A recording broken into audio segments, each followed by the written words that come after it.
दोस्तों, अगर अपने दिलों से जंग उतारना चाहते हो तो इस वीडियो को पूरा जरूर देख लेना। दिलों पर से जंग भी उतर जाएगा और आप सारी जिंदगी नमाज भी नहीं छोड़ेंगे इंशाअल्लाह। वीडियो पसंद आए तो कमेंट में अस्तगफार लिखकर चैनल को सब्सक्राइब कर दें, शुक्रिया।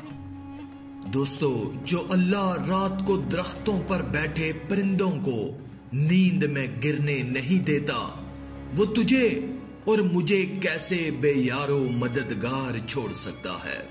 अल्लाह अकबर। पूछा गया, बाबा तेरा क्या हाल है? फरमाया, कोई हाल नहीं, अल्लाह की नेमतें खा खा कर दांत टूट गए हैं। जबान उसकी नाशुक्री से फिर भी बाज नहीं आ रही। जिंदगी मिली थी रब की इबादत के लिए, रब को राजी करने के लिए, मगर गुजर रही है कागज के टुकड़े कमाने के लिए। एक बुजुर्ग की आंखों का ऑपरेशन हुआ ना, तो डॉक्टर ने कुछ दिनों के लिए सजदा करने से रोका। बुजुर्ग ने क्या किया, खाना पीना ही बंद कर दिया। घर वालों ने पूछा कि डॉक्टर ने तो सजदा करने से रोका था, खाना खाने से तो नहीं रोका था। बुजुर्ग रो के कहता है, जिस मालिक को सजदा ना कर सकूं उसका रिज़्क खाते हुए मुझे शर्म आती है। ऐ बंदे, आजा अपने उस करीम रब के दरबार पर जो अपनों का भी ख्याल रखता है, जो गैरों का भी ख्याल रखता है। आ जाना उस करीम रब की चौखट पर जो अपनों को भी रिज़्क देता है, जो गैरों को भी रिज़्क देता है। क्या कभी ऐसा हुआ है कि अपनों के घरों में रहमत की बारिश बरसाई हो मेरे रब ने, और गैरों के घरों में ना बरसाई हो? क्या कभी ऐसा हुआ है कि अपनों के घरों में रोशनी का चिराग जलाया हो मेरे रब ने, और गैरों के घरों में ना जलाया हो? ऐसा तो कभी नहीं हुआ ना।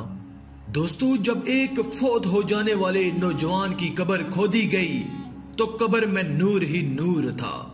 गुलाब उगे हुए थे जिनकी खुशबू से कब्र में इत्तर फैला हुआ था।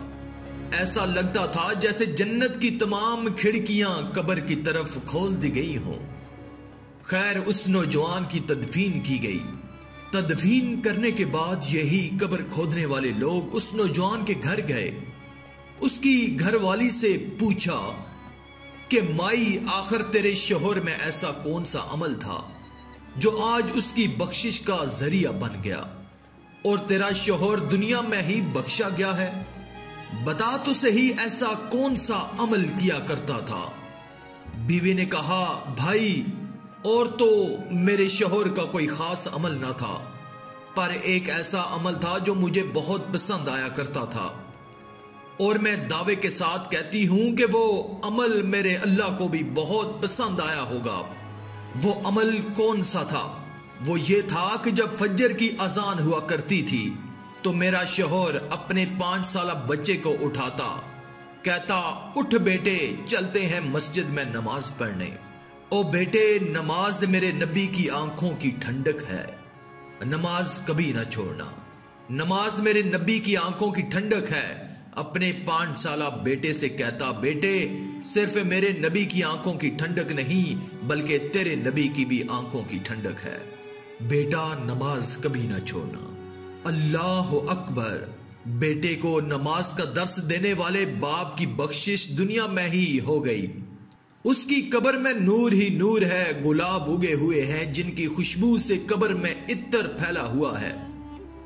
ऐ नौजवान, नमाज पढ़ इससे पहले कि तेरी नमाज पढ़ी जाए। दिन में 5 टाइम नमाज पढ़ने की अपनी आदत बना ले। सिर्फ ये सोच कर के हो सकता है ये तेरी जिंदगी की आखिरी नमाज हो सकता है ये अजान तेरी जिंदगी की आखिरी अजान हो। और चौधरी साहब, हो सकता है कि तेरा रब तुझे आखिरी बार बुला रहा हो। नौजवानों, अगर कयामत के दिन इमाम हुसैन अलैहिस्सलाम के साथ खड़ा होना चाहते हो तो नमाज कभी ना छोड़ना। जवानों, ये जिंदगी के लम्हे हमारे लिए गनीमत हैं। इन लम्हों में हम कुछ कर लें, इन लम्हों में हम कुछ इकट्ठा कर लें, इन लम्हों में अल्लाह की याद और मोहब्बत के दिए अपने दिल में जला लें। मालूम नहीं फिर फुर्सत मिले ना मिले, मालूम नहीं फिर ये जिंदगी के लम्हे मिले ना मिले। आज हमारे पास वक्त है अपने रब की चौखट पर अपना सर झुकाने का। आ जाओ कामयाबी की तरफ, असल कामयाबी सिर्फ यही है, बाकी तो बस एक धोखा है। आखिर में अल्लाह से दुआ है कि हमें नेक अमाल करने और बुराई से बचने और बचाने की तौफीक अता फरमाए, आमीन। आज की इस वीडियो में था बस इतना ही। मजीद इस्लामी वीडियोस हासिल करने के लिए अल्लाह की कुदरत चैनल को सब्सक्राइब कर दें और साथ में मौजूद बेल के आइकन को दबाकर ऑल पर क्लिक कर दें। शुक्रिया।